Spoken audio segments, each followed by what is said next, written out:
அன்பு நண்பர்களே, அனைவருக்கும் இனிய காலை வணக்கம். இன்று நாம் பார்க்க இருப்பது 245வது தேவாரம் பாடல் பெற்ற சிவஸ்தலமான திருவன்பார்த்தான் பனங்காட்டூர் அல்லது திருப்பனங்காடு என்ற ஊரில் அமைந்திருக்கும் சிவாலயத்தை பற்றித்தான்.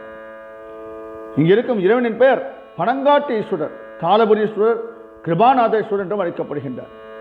இறைவின் பெயர் அமிர்தவல்லி கிருபாநாயகி.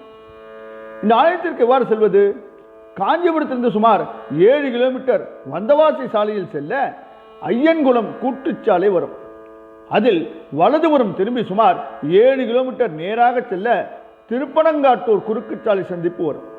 அதில் வலதுபுறம் திரும்பி சுமார் 2 கிலோமீட்டர் சென்றால் திருப்பனங்காடு கிராமம் வரும்.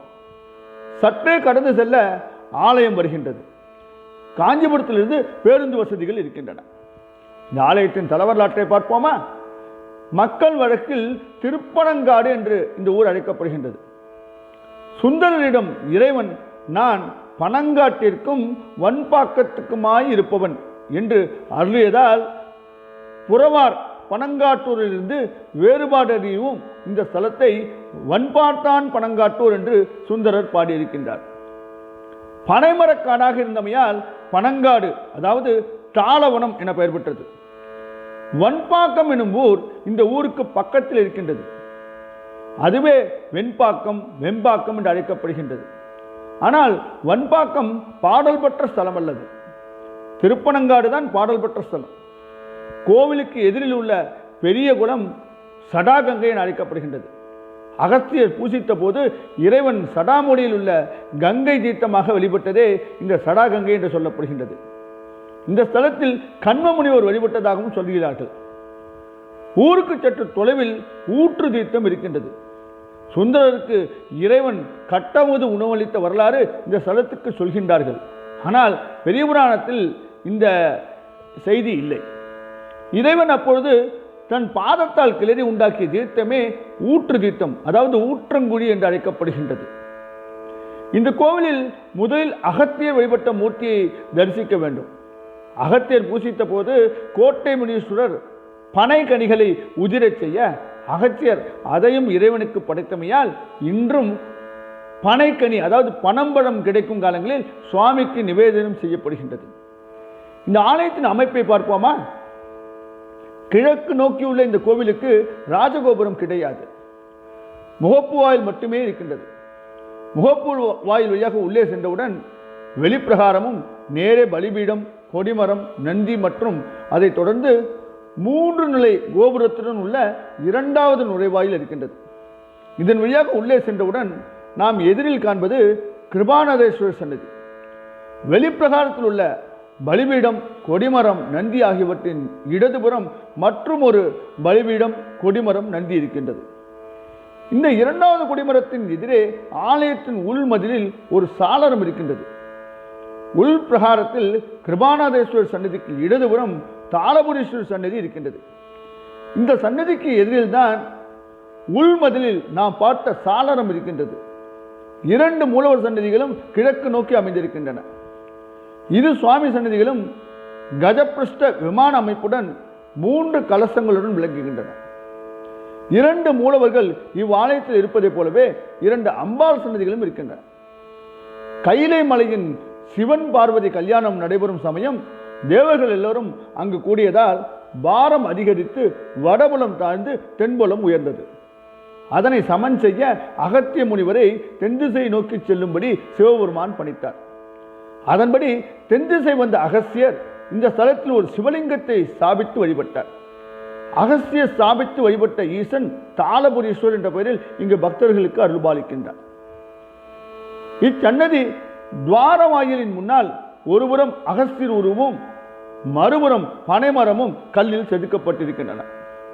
தாளபுரீஸ்வரரின் கருவறையில் கோஷ்டமூர்த்தங்களாக விநாயகர், தட்சிணாமூர்த்தி, லிங்கோத்பவர், பிரம்மா, துர்க்கை போன்றோர் இருக்கின்றார்கள். இச்சன்னதியில் சண்டேஸ்வரர் இல்லை. அகத்திய முனிவரின் சீடரான புலத்தியர் இந்த ஸ்தலம் வந்தபோது தாளபுரீஸ்வரருக்கு அருகில் மற்றொரு சிவலிங்கத்தை ஸ்தாபித்து வழிபட்டார். இந்த மூலவர் கிருபாநாதேஸ்வரர் என்று போற்றப்படுகின்றார். கிருபாநாதேஸ்வரர் சன்னதியிலும் துவாரவாயிலின் முன்னால் ஒருபுறம் புலஸ்தியர் உருவமும் மறுபுறம் பனைமரமும் கல்லில் இருக்கின்றன.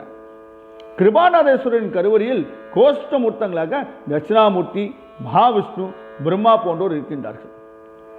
சண்டேஸ்வரர் தனி விமானத்துடன் இருக்கின்றார். கிருபாநாதேஸ்வரர் கருவில் உள்ள கோஷ்ட தட்சிணாமூர்த்தி அமைப்பு அற்புதமானது. வலக்காலை தொங்கவிட்டு இடக்காலை மேலே உயர்த்தி குத்துக்காலிட்டு சின்முத்திரை பாவத்தில் அபயகரத்துடன் வரதகரமும் கூடி அற்புதமாக காட்சி தருகின்றார். அகஸ்தியர் ஸ்தாபித்து வழிபட்ட தாளபுரீஸ்வரர் என்கின்ற பனங்காட்டீஸ்வரரை முதலில் வணங்கி பிறகு புலத்தியர் ஸ்தாபித்து வழிபட்ட கிருபாநாதேஸ்வரரை வணங்க வேண்டும். அதுவே இந்த கோவிலில் முறை. தேவாரத்தில் குறிப்பிடப்படுவர் பனங்காட்டீஸ்வரே ஆவார். அகஸ்தியர் தான் ஸ்தாபித்த ஈசன் தாளபுரீஸ்வரருக்கு பனம்பழம் படைத்து வழிபட்டதால் பனைமரமே தலைமரமாக விளங்குகின்றது. இதனாலேயே இறைவன் பனங்காட்டீஸ்வரன் என்றும் அழைக்கப்படுகின்றார். இந்த ஸ்தலத்தில் உயிருள்ள பனைமரங்களை வெட்டுபவர்கள் தண்டனைக்கும் தோஷத்துக்கும் உள்ளாவார்கள் என்று இந்த ஸ்தலத்தில் உள்ள கல்வெட்டில் குறிப்பிடப்பட்டிருக்கின்றது. பிரதான தலவிருட்சமாக ஆதி பனைமரங்கள் இரண்டும் கோவிலுக்கு வெளியில் உள்ள கோட்டை முனீஸ்வரர் கோவிலின் பின்புறம் இருக்கின்றன. இரண்டு சுவாமி சன்னிகள் இருப்பது போன்றே இரண்டு அம்பிகைகள் அமிர்தவல்லி, கிருபாநாயகி என்ற பெயருடன் தனித்தனி சன்னதிகளில் இவ்வாலயத்தில் வீற்றிருக்கின்றார்கள். அம்பாள் சன்னதிகளை வலமாக வரும்போது பைரவர், சந்திரன் போன்றோர் சன்னதிகள் இருக்கின்றன. இக்கோவிலின் உள்மண்டபத்தில் கல் தூண்களில் மிக அரிய சிற்பங்கள் இருக்கின்றன. அவற்றுள் முதலாவதாக அமிர்தவல்லி அம்பாள் சன்னதியின் முன்புள்ள கல் தூணில் நாகலிங்க சிற்பம் மிக அழகாக இருக்கும்.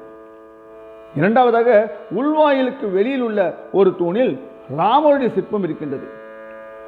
உள்மண்டபத்தில் கிருபாநாதேஸ்வரர் சன்னதிக்கு முன்புள்ள ஒரு தூணில் வாலி சுக்ரீவனுடன் போரிடும் சிற்பம் இருக்கின்றது. ராமர் சிற்பத்திடம் நின்று பார்த்தால் வாலி சுக்ரீவ போர் சிற்பம் தெரிகின்றது. ஆனால் வாலி சுக்ரீவ சிற்பத்திடம் நின்று பார்த்தால் பார்வைக்கு ராமர் சிற்பம் தெரியவில்லை. அவ்வாறு அருமையாக அமைந்திருக்கின்றது இந்த சிற்பங்கள். ஆகையால் நண்பர்களே, இத்தகைய சிறப்பு வாய்ந்த இந்த ஆலயத்தை தயவு செய்து தரிசித்து சிவகடாட்சம் பெற எல்லாம் வல்ல இறைவனை வேண்டி விடைபெறும் உங்கள் அன்பு நண்பன் ரா ஸ்ரீதர்.